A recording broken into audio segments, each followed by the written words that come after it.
Question number 20 कहता है draw a graph from the following data, draw tangents at x is equal to 2, 4, 6 and 8, find the slopes of the tangents, verify that the curve drawn is y is equal to 2x square and slope of tangent is tan theta is equal to dy by dx is equal to 4x।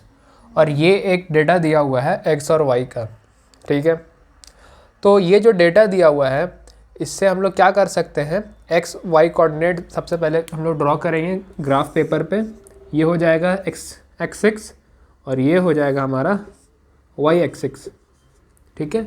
अब इस graph paper पे क्या करना होगा हम लोगों को, x का वैल्यू देखिए 1 2 3 4 5 6 ऐसा करके 10 तक दिया हुआ है। तो यहाँ पर हम लोगों को मार्किंग करना होगा, जैसे ये ओरिजिन हो गया और 0 हो गया, और ये हो गया 1, ये हो गया 2, ये हो गया 3, ये हो गया 4, ये हो गया 5, ये हो गया 6, ये हो गया 7, ये हो गया 8, और इसको आगे थोड़ा एक्सटेंड कर देते हैं, ये हो गया 9 और ये हो गया 10, एक्स एक्सिस है, ठीक है। और इसी तरफ वाई एक्सिस में हम लोग मार्किंग ले लेंगे 20 का। तो ये 0, ये हो गया 20, ये हो गया 40, ये हो गया 60, ये हो गया 80, ये हो गया 100, ये हो गया 120, ये हो गया 140, ठीक है।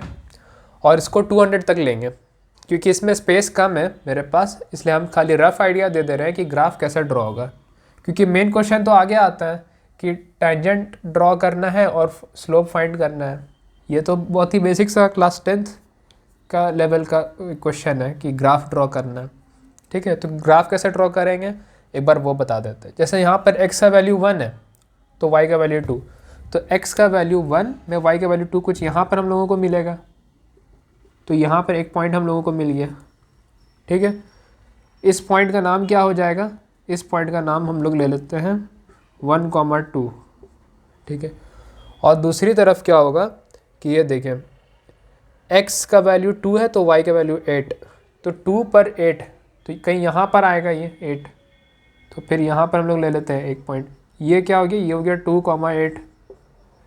फिर x का वैल्यू 3 पे, y का वैल्यू 18, तो 18 क्या 20 के करीब होगा, तो 3 पर यहाँ पर कहीं पे मिलेगा 3,18। फिर x का वैल्यू 4 पे, y का वैल्यू 32, x का वैल्यू 4 पे, y का वैल्यू 32, तो कुछ यहाँ पर आएगा। एक काम करते हैं, ये जो ब्रैकेट में जो नंबर्स लिखा कोऑर्डिनेट लिखे हैं उसको हटा देते हैं ताकि थोड़ा सिंप्लीफाई हो जाए डायग्राम। तो 2 का वैल्यू, x का वैल्यू 2 पे, y का वैल्यू 8 है। फिर से एक बार ड्रॉ कर देते हैं,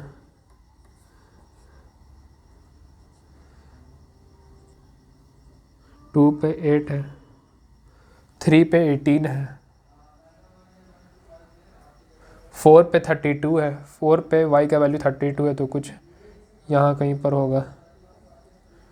और फिर x का वैल्यू 5 पे 50 है, तो कुछ यहाँ पर होगा, मतलब 40 और 60 के बीच में 50 होगा, तो कुछ यहाँ पर होगा, ठीक है। 6 पे 72 है, तो ये थोड़ा और ऊपर होगा, 60 और 80 के बीच में होगा। ये तो सिर्फ एक रफ डायग्राम है, असल में आप लोगों को ग्राफ पेपर पर ड्रॉ करना होगा, ठीक है। और 7 पे 98 है, तो 98 जो है वो कोई 100 के करीब होगा, तो कुछ यहाँ ड्रॉ कर दिए।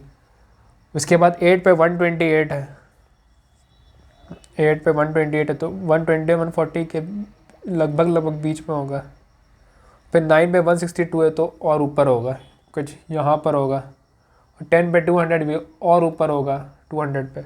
अब क्या करेंगे हम लोग, ये जितना भी पॉइंट्स है ये पॉइंट्स को कनेक्ट कर देंगे हम लोग, ठीक है। ये पॉइंट्स को कनेक्ट कर दिए तो ये कुछ ग्राफ, एक कर्व मिलेगा, ठीक है। स्ट्रेट लाइन नहीं मिलेगा, एक कर्व मिलेगा।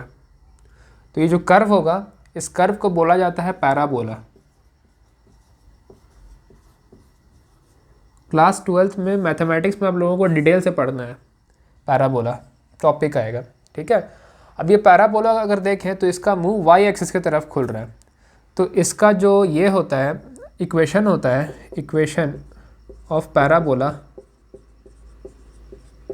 वो होता है 4ay is equal to x square, जहाँ पर a कांस्टेंट होता है। ठीक है, अब ये इक्वेशन है हम लोगों के पास, लेकिन a का वैल्यू हम लोगों को नहीं पता है, तो इस डेटा में से कहीं भी x और y का वैल्यू उठा सकते हैं। तो जैसे फॉर एग्जांपल हम लोग x का वैल्यू 1 और y का वैल्यू यहाँ पे 2 पुट कर दें तो भी a का वैल्यू निकल सकता है, या x का वैल्यू 2 पुट करें तब y का वैल्यू 8 पुट करना होगा तो भी a का वैल्यू निकल जाएगा, या x का वैल्यू 3 पुट करें और y का वैल्यू 18 पुट करें तो भी a का वैल्यू निकल जाएगा। तो सिंप्लिसिटी के लिए हम लोग पुट करेंगे, put x is equal to 1 and y is equal to 2। पहला वाला ले लेते हैं, ये वाला। तो इसमें जब पुट करेंगे तो लेफ्ट हैंड साइड हमारा हो जाएगा 4a और y का वैल्यू 2 और x का वैल्यू 1 पुट करें तो 1 स्क्वायर, तो ये हो जाएगा। अगले स्टेप में हम लोगों को मिलेगा 8a इज इक्वल टू 1 और a इज इक्वल टू 1/8। अब a का वैल्यू 1/8 मिल गया। ठीक है, अब ये a का वैल्यू वापस से हम लोग पैराबोला के इक्वेशन में पुट कर देंगे, तो हम लोगों को क्या मिल जाएगा 4 into 1/8 to y is equal to x square, जो कि अगले स्टेप में हम लोगों को मिलेगा। चलिए यहाँ पे स्पेस कम पड़ जाएगा अभी, तो थोड़ा सा हम लोग क्या करते हैं, यहाँ पे थोड़ा सॉल्व कर देते हैं। तो हम लोगों को इक्वेशन मिलेगा 4 into 1/8 into y is equal to x square, a का वैल्यू 1/8 पुट कर दिया यहाँ पे, तो ये हो जाएगा y/2 is equal to x square, यानी y is equal to 2x स्क्वायर। तो ये हो गया हमारा कर्व का या पैराबोला का इक्वेशन, जो कि यहाँ पर लिखा था कि verify that the curve drawn is y is equal to x square, तो ये वेरीफाई हो गया।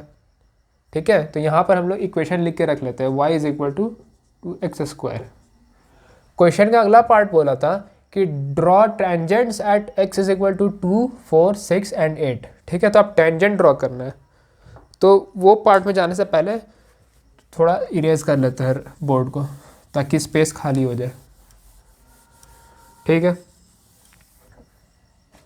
तो स्लोप फाइंड करना है। अब देखिए, जब भी कभी कर्व का स्लोप फाइंड करना होता है तो हम लोग क्या करते हैं, इक्वेशन ऑफ, हम यहाँ पे स्टेप बाय स्टेप लिख देते हैं। ये क्या करते हैं, to find the slope of a curve.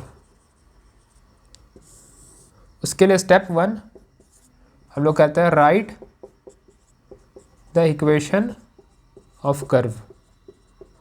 तो इक्वेशन ऑफ कर्व लिखेंगे हम लोग, क्या है, y is equal to 2x स्क्वायर। ठीक है, और सेकेंड स्टेप होता है डिफरेंशिएट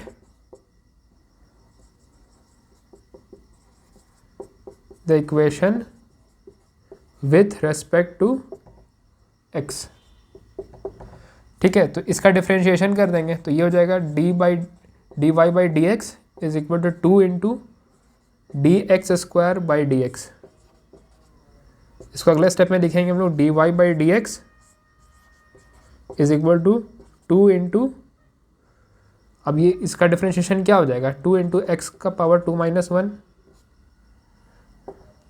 ठीक है, तो ये हम लोगों को मिलेगा dy/dx is equal to 4x। तो ये हो गया हमारा स्लोप, ये हो गया हमारा स्लोप,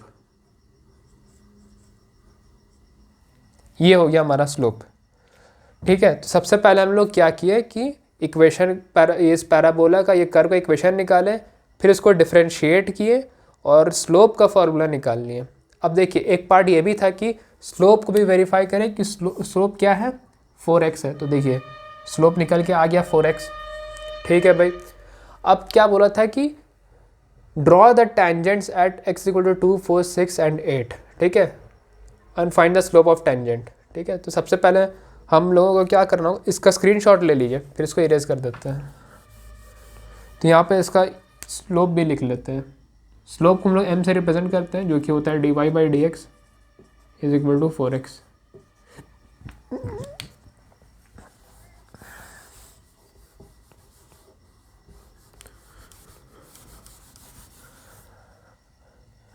अब देखिए, x इज इक्वल टू 2 पे, x इज इक्वल टू 2 पे टेंजेंट ड्रॉ करना है। तो टेंजेंट क्या होता है, टेंजेंट क्या होता है? टेंजेंट एक स्ट्रेट लाइन होता है जो कि कर्व को टच करे। तो एक स्ट्रेट लाइन ड्रॉ कर देते हैं।